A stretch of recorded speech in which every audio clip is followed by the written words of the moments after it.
안녕하세요. 저는 2명의 아이를 둔 60대 아줌마입니다. 제가 이렇게 사연을 쓰는 이유는 한때 제가 겪었던 가슴 아픈 이야기를 들려드리고 싶어서입니다. 비록 밝은 이야기는 아니지만 저에게는 눈 감는 순간까지도 잊지 못할 만큼의 일이니 부디 좋게 봐주세요. 때는 20년 전으로 거슬러 올라갑니다. 제 가족은 남편과 아들, 딸 이렇게 4식구로 알콩달콩 행복하게 살고 있었습니다. 남편이 회사를 다니면서 벌어오는 돈으로 넉넉하진 못했지만 남들만큼 평범하게는 살았습니다. 가끔 외식도 하고 남편이 쉬는 날에는 같이 놀러 가기도 하면서요. 그렇게 지극히도 평범한 일상을 보내고 있던 중에 예상치 못한 변수가 생겼습니다. 남편의 회사가 이런저런 이유로 위태로웠는데 결국 저희 남편이 정리해고를 당한 것이었습니다. 남편은 한동안 이 사실을 알리지 않았고 매일같이 똑같은 시간에 나가서 똑같은 시간에 퇴근을 했습니다. 때문에 저는 바보 같게도 전혀 몰랐고요. 그러다 도저히 숨길 수가 없었는지 어느 날 갑자기 사실을 털어놓더군요.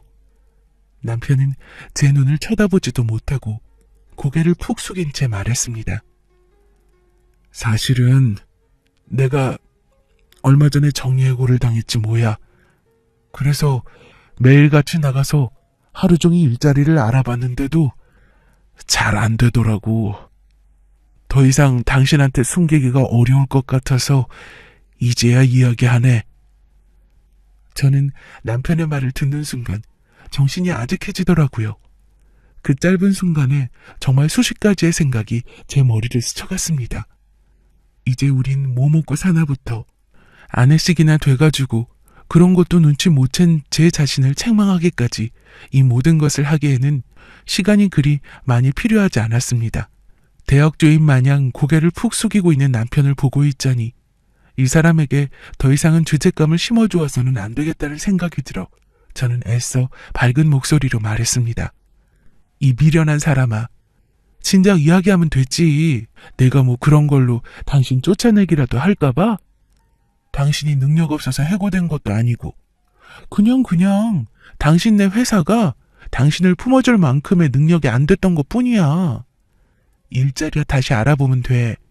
어느 하나쯤은 얻어 걸리겠지. 나랑 같이 알아보자. 하나보단 둘이 훨 나으니까. 제 말을 들은 남편은 전혀 예상하지 못했다는 듯 두 눈이 휘둥그레졌습니다. 그리고 곧이어 두 눈에는 눈물이 한가득 차오르더군요. 제 앞에서는 한 번도 눈물을 보인 적이 없는 사람이었는데 그건 혼자서 얼마나 외로웠을까 생각하니 정말 너무 안쓰러웠습니다. 그렇게 눈물을 흘리는 남편을 그저 등만 쓰다듬어주며 기다려주고 있는데 아들 녀석이 다가와 천진난만하게 물었습니다. 아빠 왜 울어? 엄마한테 혼난 거야? 다 큰 어른은 울면 안 되는 거랬는데. 많이 슬펐어? 지안이가 달래줄게. 아들은 울고 있는 남편 앞에서 얼굴을 찡그러뜨리며 웃긴 표정을 마구 지어 보였고 이내 남편이 웃음을 터뜨리자 좋아라 하더군요. 남편은 한결 가벼워진 표정으로 말했습니다. 아이고, 우리 지안이 이제 다 컸네. 아빠 달래줄 줄도 알고. 덕분에 아빠 이제 완전 말정해졌어. 고맙다 우리 아들. 남편은 지안이를 보며 따뜻한 미소를 지었고 지안이는 안심이 되었는지 동생한테로 가더라고요. 시선은 아이들에게 고정한 채로 남편은 저에게 말했습니다. 그래, 내가 여기서 무너지면 안 되지. 저 어린 것들을 두고 내가 약한 소리 하면 안 되지. 당신한테도 정말 미안해. 고맙고. 당분간만 좀 참아줘. 내가 금방 다시 일구해서 우리 가족 먹여 살릴게. 그 소동이 있고 나서 우리 가족은 전보다 더 끈끈해졌습니다. 남편은 매일 새로운 일자리를 찾으러 다녔고 저 또한 집에서 할 수 있는 일들을 알아봤습니다. 제가 바깥일을 하기에는 아이들 혼자 집을 봐야 해서 사실상 거의 불가능했어요. 애석하게도 일자리는 쉽게 구해지지 않았고 집 형편은 전보다 훨씬 안 좋아졌죠. 그 와중에 아들의 몸 상태가 심상치 않다는 것을 알게 되었습니다. 날이 갈수록 창백해지고 쇠약해져 갔어요. 저는 조금만 안정을 취하면 괜찮겠거니 하고는 다른 일에 더 집중을 했습니다. 아들 말고도 신경 써야 할 것이 한두 개가 아니었으니까요. 저의 이 멍청함 때문에 우리 가족이 큰 고난을 겪게 될 것이라고는 정말 꿈에도 몰랐었습니다. 남편은 드디어 막노동 일거리를 찾게 되었고 혹여나 몸이 상할까 걱정되었지만 상황이 상황인지라 몰골 가릴 처지가 아니었습니다. 남편은 꼭두 새벽부터 나가 일을 하고 밤이 늦어서야 집으로 돌아왔습니다. 생전 안 해보던 일을 하던 탓에 남편의 몸은 성할 날이 없었죠. 하루는 벽돌을 나르다 넘어지는 바람에 얼굴부터 해서 군데군데 다 쓸려 피고름이 맺힌 상태로 돌아왔더라고요. 속상해하는 저를 보며 남편은 오히려 이만하길 다행이라며 말했습니다. 그 무거운 벽돌을 나르다 넘어졌는데 이렇게 까진 거면 운 좋은 거지. 그게 내 몸으로 다 떨어졌어 봐. 어디 하나 부러지고도 남았을걸? 난 운 좋은 사람이야. 겨우 이런 걸 가지고 뭘 울고 그래. 난 괜찮아. 저를 안심시키려고 애쓰는 남편을 보고 어찌나 마음이 쓰리던지 말로 표현할 수 없을 정도로 보였습니다. 그래도 어쩌겠습니까? 제가 훌훌 털어야 이 사람도 마음이 편해질 것이라는 걸 누구보다 잘 알고 있는 저였기에 속상한 마음을 꾹꾹 눌러 담을 수밖에 없었습니다. 한동안은 남편이 벌어오는 돈으로 그럭저럭 버티며 살았습니다. 저 역시 부업을 시작했고요. 많은 돈은 아니었지만 조금이라도 보탬이 되고 싶은 마음에 일을 구했습니다. 그렇게 제법 요령이 생겼을 무렵 저희에게는 또 한 번 큰 시련이 찾아왔습니다. 그날도 어김없이 남편이 막노동을 나가고 저도 집에서 부업을 하고 있었는데요. 평소라면 시끌벅적하게 떠들어댔을 아이들이 그날따라 이상하리만치 조용하더라고요. 저는 오히려 방해받지 않고 일을 할 수 있어서 좋았습니다. 꽤 오랜 시간을 일에 집중하고 있는데 딸이 저에게로 다가와 말하더군요. 엄마, 오빠 이상해. 아까부터 점점 말을 안 해. 자꾸 잠만 자. 심심해. 순간적으로 쎄한 느낌이 든 저는 일하던 것을 내팽겨치고 바로 아들에게로 갔습니다.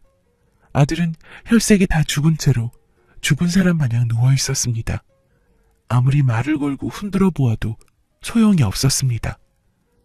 덜컥 겁이 난 저는 떨리는 손으로 겨우 남편에게 전화를 걸었고 남편은 저에게 진정하라며 얼른 병원부터 데리고 가라는 말을 하더군요.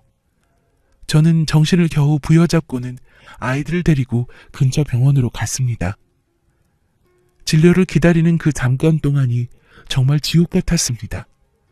아들의 상태는 정말 심각했고 병원에서는 좀 더 큰 병원을 가보라며 소견서를 써주었습니다. 동네 병원에서는 손쓸 수 없는 상태라니 저는 정말 정신이 아득했습니다. 그러나 시간을 더 지체할 수 없었기에 바로 큰 병원으로 갔습니다. 여러 가지 검사가 진행되었고 시간도 오래 걸렸습니다. 옆에서 딸아이가 칭얼거렸지만 그것을 신경 쓸 겨를이 없었습니다. 그렇게 기다리고 있는데 급하게 뛰어온 듯한 남편이 도착했습니다. 저는 힘없는 목소리로 말했습니다. 당신 일은 어쩌고 나 혼자 있어도 되는데 지금 일이 문제야? 급한 일 있다고 먼저 가본다고 말했어. 지안이 왜 그런 거래? 나도 몰라.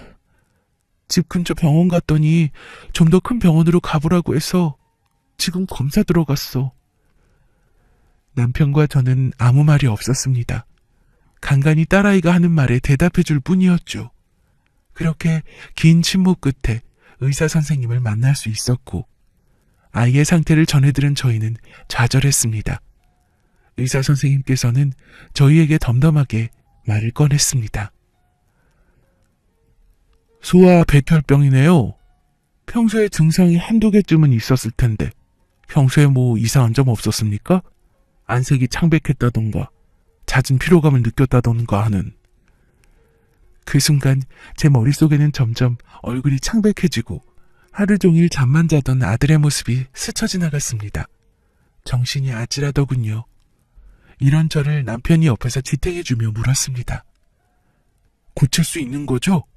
그래도 아직 희망은 있는 거죠, 선생님? 남편의 말에 저는 힘없이 의사 선생님을 바라보았고, 의사 선생님은 차가우리만치 차분하게 말했습니다. 일단 입원해서 항암 치료부터 시작해야죠. 아드님 몸 상태에 맞춰 관해 유도 치료부터 시작해서 재발을 막기 위한 면역 암 치료까지 단계별로 치료가 시작될 겁니다. 이제부터는 마음 단단히 먹으셔야 합니다. 일이 어떻게 됐는지 기억도 나질 않습니다. 정신을 차려보니 아이는 병실에 누워 있었어요. 남편이 저더러 집에 가서 좀 쉬라고 했지만 저는 꿈쩍도 하지 않았습니다. 애를 이렇게 만든 게 저인데 제가 무슨 염치로 쉬겠습니까? 끝까지 말을 듣지 않는 저는 남편은 더 이상 건들지 않았고 딸을 재우고 오겠다며 병실을 나갔습니다. 아들을 하염없이 바라보며 머리를 쓰다듬어주고 있는데 그것을 지켜보던 앞자리 아주머니가 말을 걸어오시더라고요. 아유, 애기 엄마. 아까 보니까 거의 쓰러지기 일보 직전이더만. 좀 쉬어. 그러다 애기 엄마까지 잘못되면 진짜 큰일 나는 거야. 간호를 제대로 하려면 자기 자신부터 챙겨야 해. 지금은 그게 힘들겠지만 아들을 위해서라도 꼭 그렇게 해야 돼. 저는 대충 대답하고 넘겼습니다. 저 말씀이 틀린 것이 아닌 걸 알지만 지금 저에게는 제가 쉬는 것보다 우리 아이 옆을 지키는 것이 더 중요한 일이었으니까요. 저는 그날 밤 한숨도 자지 않고 아이를 간호했습니다. 남편이 아무리 말려도 말을 듣지 않았어요. 남편은 이런 저를 보며 많이 힘들어했습니다. 점점 병원에서의 생활이 길어지자 남편은 이대로는 안 되겠다고 생각한 것인지 대리운전 일도 함께 시작했습니다. 낮에는 막노동을, 밤에는 대리운전을 하며 돈을 벌었어요.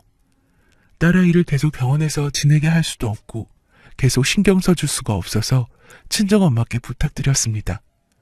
친정엄마께서는 아들의 소식을 들으시고는 당장에 병원으로 찾아와 한바탕 울고 가셨습니다. 둘째는 자기한테 맡기고 몸 잘 챙기라는 말을 하시면서요. 그렇게 우리 가족은 뿔뿔이 흩어졌고 모든 것이 아들 위주로 돌아가게 되었습니다. 아들은 그 작은 몸으로 힘든 치료를 견뎌내야만 했고 매일매일 병원비도 쌓여만 갔습니다. 남편 혼자 감당하기에는 턱없이 부족한 상황이라 날이 가면 갈수록 저와 남편은 걱정이 이만저만이 아니었어요. 그렇게 위태롭기만 한 나날들이 계속되고 남편도 저도 모두가 지쳐갈 때쯤 남편이 돌연 저에게 이런 말을 했습니다. 우리 이혼하자. 저는 망치에 머리를 세게 맞은 듯 했습니다. 이혼이라니요. 둘이 함께 버텨도 아등바등인 판에 이런 말을 하는 남편의 의도를 전혀 알 수 없었습니다. 그래서 저는 어이없다는 듯이 되물었습니다.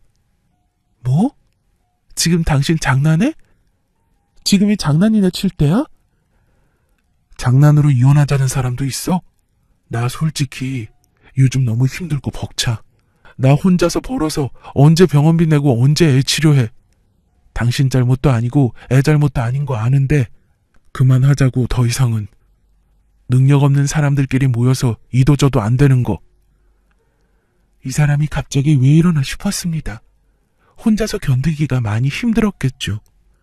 그동안 모든 신경이 아들에게만 가 있던 탓에 서로를 돌볼 시간조차 없었으니까요. 그렇다 해도 이렇게 갑자기 통보를 하는 게 맞는 건가요? 저는 말했습니다. 그동안 내가 지연이만 신경 쓴 거 인정해. 당신 혼자서 이리저리 고생한 거 몰라줘서 미안해. 내가 앞으로는 좀 더 유연하게 할게. 그러니까 이런 제 말을 단칼에 끊고 남편은 말하더군요. 아니, 이제 됐어. 우리 둘이 아등바등 해봐야 이 상황은 나아지지 않을 거야. 그러니까 각자 길을 찾아서 살자. 애는 당신이 맡아. 대신 병원비는 전부 내가 부담할 테니까. 여보, 갑자기 이러면 어떡해. 당신 아빠잖아. 아빠가 이렇게 무책임해도 되는 거야? 내가 잘못했어. 그러니까 다시 생각해주라. 어? 당신마저도 없으면 나 정말 힘들어 미쳐버릴 거야. 내 생각엔 변함없어. 그러니까 당신도 준비하고 있어. 울며 불며 체면 따위는 던져버리고 매달려봤지만 이미 제게서 마음이 떠나버린 남편은 울며 소리치는 저를 뒤로하고는 그대로 가버렸습니다. 그렇게 저는 머지않아 이혼을 하게 되었고 정말 혼자서 모든 것을 감당하게 되었습니다. 저는 하루하루 정말 몰라보게 말라갔고 생기가 없어져 갔습니다. 남편과 이혼 후 얼마 뒤에 정말 우연하게 듣게 되었는데 저의 전 남편이 어디 큰 회사 사장과 재혼을 했다고 합니다. 그 소식을 듣게 되었을 때는 정말이지 당장이라도 찾아가 깽판을 치고 싶었습니다. 나 몰래 바람이 나서 그토록 매달리는 나를 버리고 갔냐고, 자식들에게 부끄럽지도 않냐며 말이죠. 하지만 그런 짓을 한다 한들 뭐가 달라질까요?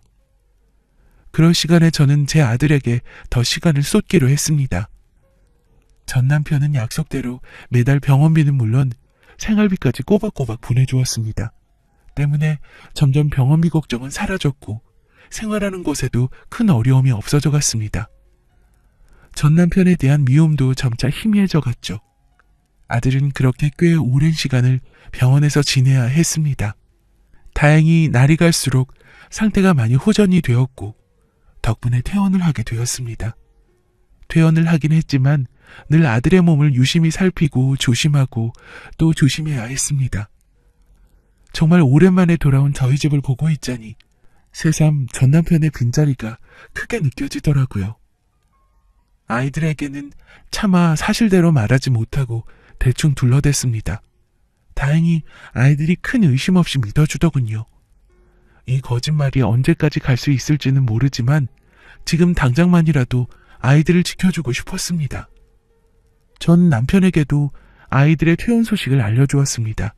물론 번호를 바꿨는지 안 바꿨는지는 모르지만 그래도 그 사람 덕에 우리 아이가 치료받을 수 있었던 것은 확실하기에 저는 간단하게 감사 인사를 전했습니다.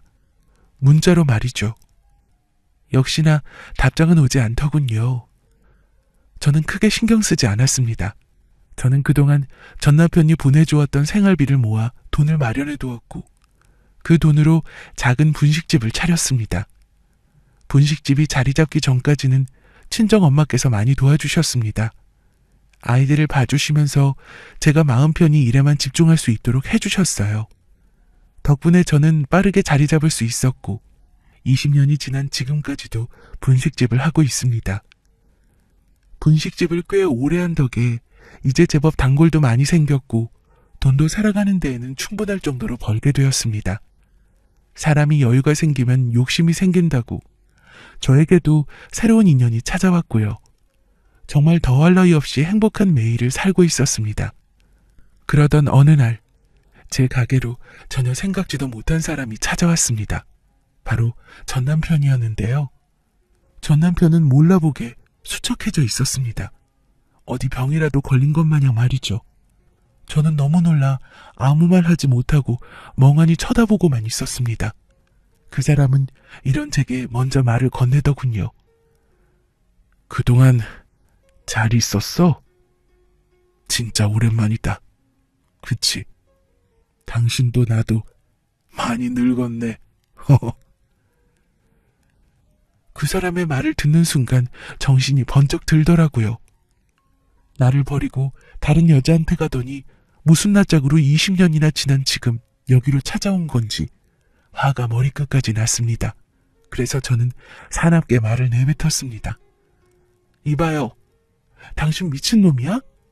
여기가 어디라고 찾아와? 무슨 낯짝으로 날 찾아오냐고? 내가 그렇게 매달릴 때는 뒤도 안 돌아보고 가서 홀랑 돈 많은 여자랑 결혼하더니 왜? 그 여자가 이제 당신 싫대? 꺼지래? 그래서 만만한 나 찾아온 거야 지금? 저의 말에 그 사람은 씁쓸하게 웃더니 세상 다정한 목소리로 말했습니다. 이런 말 당신한테는 그야말로 미친 소리로 들릴지 모르겠지만 나 당신 정말 많이 보고 싶었어. 그날 이후로 단 한 번도 당신하고 우리 지안이 지윤이 잊은 적 없어. 이제야 당신을 만나러 왔는데 볼 수 있을 것 같은데 너무 많이 늦었네. 슬픔으로 가득 찬 그 사람의 얼굴을 보니 저는 안쓰러움 대신 가짠타는 생각만이 가득 찼습니다. 그래서 더욱더 날선 말들로 그 사람에게 상처를 주었습니다. 웃기고 자빠졌네. 지나가던 개가 웃겠다. 어디서 되도 않는 소리를 짓거리고 있어? 당신 내가 그렇게 만만해? 당신이 그런 말로 세상 불쌍하게 짓거리면 내가 흔들릴 줄 알았어? 사람 잘못 봤어. 나 이제 당신 말고 다른 좋은 사람도 생겼고 우리 애들도 잘 살고 있어. 그러니까 괜히 끼어들어서 분탕질하지 말고 미친 거 아니면 썩 꺼져. 그 사람은 더 이상 저에게 아무 말도 하지 않았고 저는 계속 씩씩거리며 서 있었습니다. 그런 저를 한동안 지켜보던 그 사람은 저에게 허름한 봉투 하나를 건네주고는 쓸쓸히 뒤돌아가더라고요. 저는 또 무슨 이상한 소리를 적어놓았나 싶어 짜증스럽게 그 봉투를 열어보지도 않은 채로 서랍에 짱박아 두었습니다. 이 행동이 아주 큰 실수였다는 것을 깨닫게 되는 데에는 그리 긴 시간이 걸리지 않았습니다. 평소와 다름없이 가게를 보고 있는데 갑자기 검은 정장을 입은 사람들이 들어와서는 저에게 대뜸 이런 말을 하는 게 아니겠습니까? 강석윤 씨가 전 남편분 맞으십니까? 그 사람들 입에서 전 남편의 이름이 나오는 것을 듣고는 저는 한껏 경계하며 대답했습니다. 그런데요? 갑자기 그 인간은 왜요? 미리 말해두지만 난 그 인간하고 이제 아무 상관도 없는 사람이에요. 벌써 오래전에 끝났다고요. 압니다. 저희가 찾아온 이유는 강석윤 씨가 당신 앞으로 살아생전에 소유하셨던 전 재산을 상속하셨다는 것을 알려드리기 위해 온 겁니다. 생각지도 못한 전개에 저는 아무 말도 할 수 없었습니다. 그러다 문득 마음에 걸리는 한 문장이 떠올랐고 저는 그것을 되물었습니다. 살아 생전에 소유했던? 뭐야, 마치 그 사람이 죽은 것처럼 이야기하네요? 강석윤 씨는 얼마 전 사망하셨습니다. 그래서 그동안 자신의 앞으로 되어있던 재산을 당신께 상속하겠다는 유언에 따라 그것을 진행하고자 저희가 왔습니다. 갑작스런 전 남편의 죽음에 저는 머리가 새하얘지는 것을 느꼈습니다. 정장을 입은 사람들이 돌아가고 나서도 저는 정신을 차릴 수가 없었어요. 며칠 전만 해도 저를 찾아와 속을 뒤집어 놓았던 사람인데 죽었다니요. 저는 순간 그 사람이 쓸쓸하게 웃으며 전해주고 갔던 봉투가 생각이 났고 허겁지겁 서랍을 열어 봉투를 열어보았습니다. 그것은 손수 쓴 편지였고 저는 그것을 읽자마자 오열했습니다. 그 편지 안에는 그동안의 남편의 속사정이 고스란히 담겨져 있었습니다. 당신이 이걸 읽어줄까? 시간이 많이 걸리더라도 꼭 읽어줬으면 좋겠어. 당신이 이 편지를 읽을 때면 우리는 이미 남남이겠구나. 아직도 당신은 내가 당신을 버렸다며 원망하고 있겠지? 사실 그때 나 정말 많이 힘들었어. 가뜩이나 힘든 상황인데 지안이까지 아프다니까 되게 막막하더라. 밤낮 없이 일해도 병원비는 쌓여만 가고 전혀 나아질 것 같지 않았어. 한 가정의 가장이라는 놈이 이리도 능력이 없어도 되는 건가 싶더라. 나도 점점 지쳐갈 때쯤에 내 대리운전 단골 손님이 있었는데 그분이 유명한 회사 사장님이라는 걸 알게 됐고 그 사장님께서 나한테 제안을 하셨어. 자기가 아들 병원비며 생활비 전부 지원해 줄 테니까 자기랑 결혼해달라고 말이야. 처음엔 당연히 거절했지. 근데 병실에 누워있는 지안이랑 그런 지안이 곁을 한시도 떠나지 않는 당신을 생각하니까 좋은 기회라는 생각이 들더라.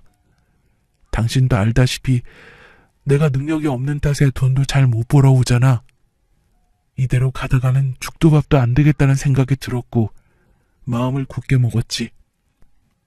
내 가족을 살리려면 내가 나쁜 놈이 돼야 한다고 말이야. 그래서 울며 불며 날 잡고 매달리는 당신을 정말 모질게도 쳐냈어. 그 순간이 매일매일 생각나서 정말 미쳐버릴 것 같더라. 지안이가 퇴원했다는 문자 받고 정말 너무너무 기뻤어. 그래서 어느 날엔가 당신 몰래 당신을 찾아갔었는데 당신은 이미 다른 사람에게 많은 사랑을 받고 있더라고. 참 다행이다 싶었어. 계속 혼자이면 어쩌나 걱정이 많았는데 내가 줄 수 있는 건 돈 몇 푼이 다이지만 그래도 당신과 내 아이들을 위해 많이 노력했다는 것만 알아줘. 정말 많이 사랑한다. 이 미련한 사람을 어쩌면 좋을까요? 저는 왜 항상 한 발 늦게 알게 되는 것인지 정말 제 자신이 너무도 한심스러웠습니다. 저는 편지를 가슴에 안고는 온몸을 떨어가며 울부짖었습니다. 남편은 정말 처음부터 끝까지 가족을 위해 희생만 하는 사람이었다는 것을 그 사람이 더는 이 세상 사람이 아닌 뒤에야 알게 되었습니다. 그로부터 며칠 후 저는 남편의 납골당을 찾아갔습니다. 이제는 납골당에 붙어있는 사진으로밖에 볼 수 없는 그 사람을 앞에 두고 저는 다시 한번 오열했습니다. 내가 바보 등신이라 미안해. 내가 당신만 힘들게 해서 미안해. 끝까지 외롭게 해서 미안해. 눈치 좀 주지. 말 좀 해주지. 미안해. 이제 다시는 만날 수 없는 그 사람의 이름을 몇 번이나 부르며 차가운 바닥에 무릎을 꿇고는 살아생전 그 사람의 모습을 되새겼습니다. 사진 속에 그 사람의 눈을 만지며 저를 따스히 바라보던 눈동자를 새기고 뺨을 쓸며 그 사람의 온기를 새기고 입술을 만지작거리며 제게 사랑한다고 말해주던 것을 새겼습니다. 작은 사진 한 장에서 저는 그 사람의 모든 흔적을 찾았습니다. 마지막까지도 함께 해주지 못한 것이 마음에 남아서 너무도 가엾고 미안해서 저는 한동안 그 자리에서 벗어나질 못했습니다. 눈물은 마를 생각도 않고 폭포수처럼 계속 터져나왔고요. 저는 그날 평생 흘릴 눈물을 다 쏟아내고 돌아왔습니다. 그 뒤로 저는 꽤 오랫동안 일상으로 돌아가지 못했습니다. 그러다 언제까지고 걱정을 끼칠 수도 가게를 내팽겨 쳐놓을 수도 없다는 생각이 들어 정신을 차렸습니다. 남편이 남겨준 유산으로 언젠가 아이들이 필요할 때 내어주기 위해 아이들 명의로 집 한 채씩 해주고 저는 그날 이후로 죽은 남편을 그리워하면서 지내고 있습니다. 때가 되어 제가 남편 곁으로 갔을 때 남편이 웃으며 저를 반겨주었으면 좋겠습니다. 비록 이 세계에서는 엇갈렸지만 하늘나라에서만큼은 꼭 다시 만나서 지금까지와는 비교도 안 될 만큼 행복하게 사랑하고 싶습니다. 꼭 그렇게 되겠죠? 지금까지 제 사연 들어주신 분들 정말 감사드립니다.